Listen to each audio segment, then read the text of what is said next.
Let's slow down the pace. Slowness is not weakness.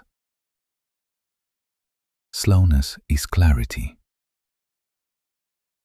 When we hurry, consciousness shrinks. When we slow down, perception expands. Many mistakes are made in haste. Insights are born in silence. Slowness does not mean inaction. It means present action. A slow word can prevent conflict.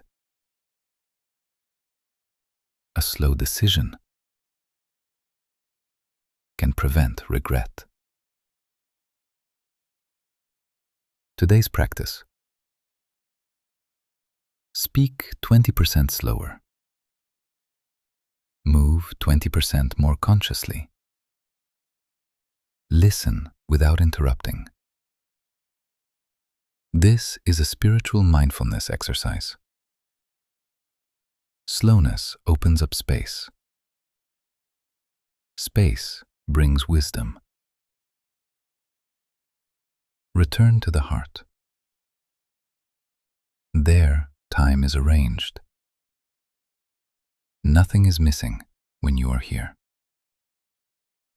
Everything comes when you are not in a hurry. Slowness is love in action.